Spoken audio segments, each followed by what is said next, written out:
Are you struggling to move on from an ex? If you are, stay on to the end of this video as I'm about to share with you something very powerful right after this.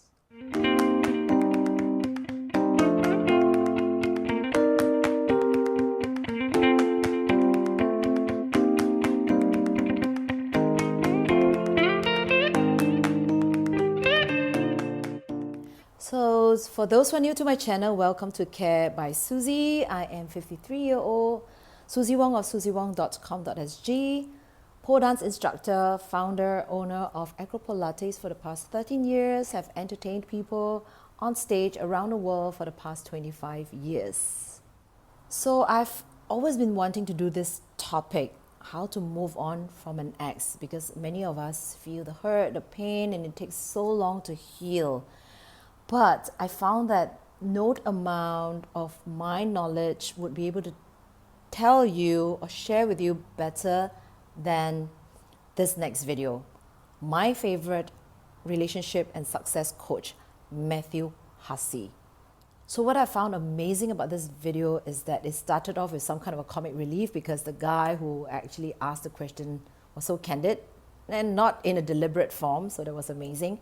But towards the end of the video, it can be rather tear-jerking, and if you're going through something similar of this sort of phase of your life, it can be very emotional. But you leave this place taking away something that's so valuable. So please stay on to the end of this video, and don't forget to hit the subscribe button for both our channels, Care by Suzie and Matthew Hussey, if you have not already done so.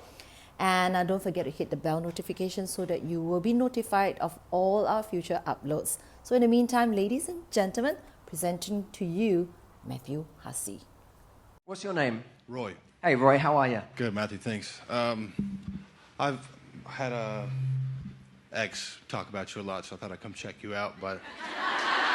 So, yeah,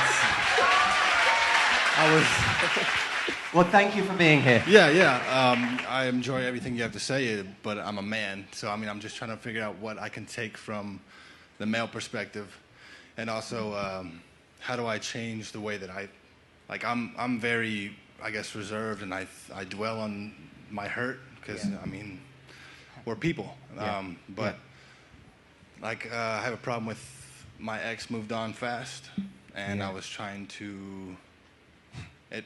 It hurts, man. You know, it's like we were together for like 5-6 years, and when they move on fast, it makes you feel like you're not good enough. And I just want to know how can I change my way of thinking, and that it was just they were waiting on me, and I was waiting on them, and they just decided to go one way. How do I change my perspective on letting stuff go? Because that's what I need to do. I need to let stuff go, or I'm going to be unhappy for the rest of my life. Yes. Yeah.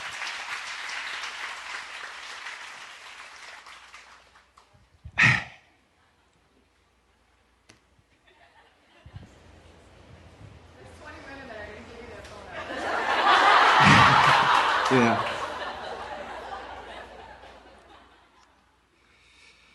Roy, you're going through an incredible amount of hurt. When was it? When did this happen? When did she move on? I guess we split up in August of 18. Yep. And I would say it was probably a good 4 months after. Yep. So it's incredibly painful. Part of the pain is you continuing to convince yourself that this must on some level have been the right person, and that your right person is now with someone else. Now, I don't believe that. I believe that the right person can only be the right person when it's two people choosing each other. So part of the pain we hold on to is believing still that we had this jewel that's gone.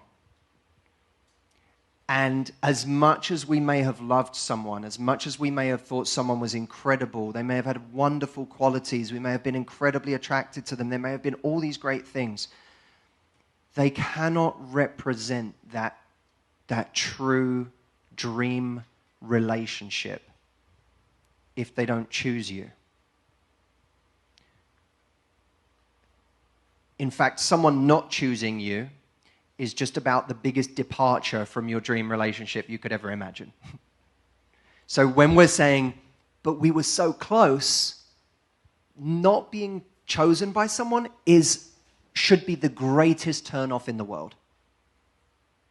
Not because there's something wrong with that person, but because how on earth, when I was a kid and I dreamt about my dream relationship, or in my last 10 years or 20 years before I met someone, when I was dreaming of my dream relationship, it couldn't have been the one where someone decides to go be with someone else.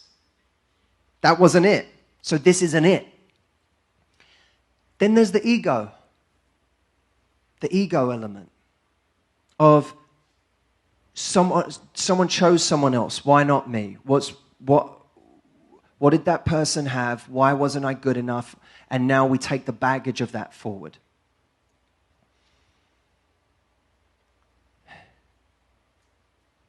The greatest advice I ever received was kill your ego. Because that motherfucker has no place in your growth. None. I box a lot. And when you go into the ring and you are worried about getting hurt, when you're worried about yourself, that's ego. When you're worried about the size of the other guy and this guy's skills, and that's ego. When you're worried about, I came in here to do a job, what's my job? Then ego goes out the window. And we're all going to die many, many times in our life. We're all going to die. You just died. Right? A piece of you has to die.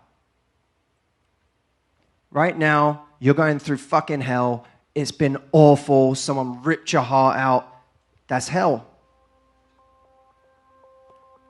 But I want that version of you that goes through hell and comes out and has something to say at the end of it. That's the version of you I want.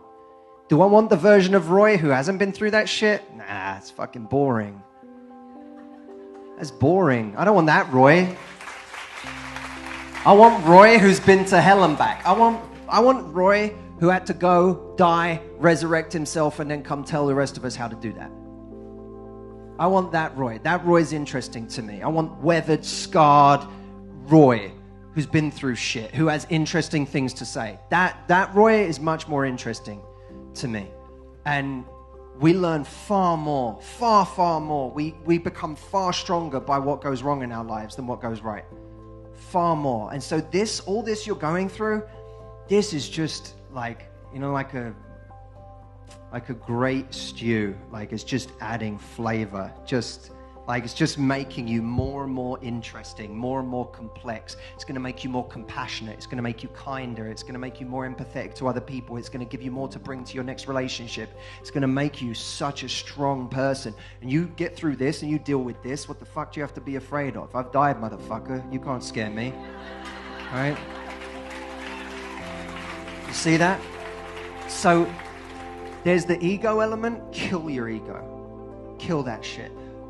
That guy has to die, so bigger me comes back, right? And then there's the mourning because you think you've lost the person you're supposed to be with. I can promise you haven't. Because unless someone chooses you, they ain't the person you're supposed to be with. You could be disappointed. You can be disappointed she wasn't the person, but you can't grieve like she was the person because she's not. Disappointment takes a minute to get over too. But it's much easier to get over than true grieving of, I've lost the love of my life. You didn't lose that. That's still to come. Something better is coming for you. I promise you, my brother. I promise. Okay?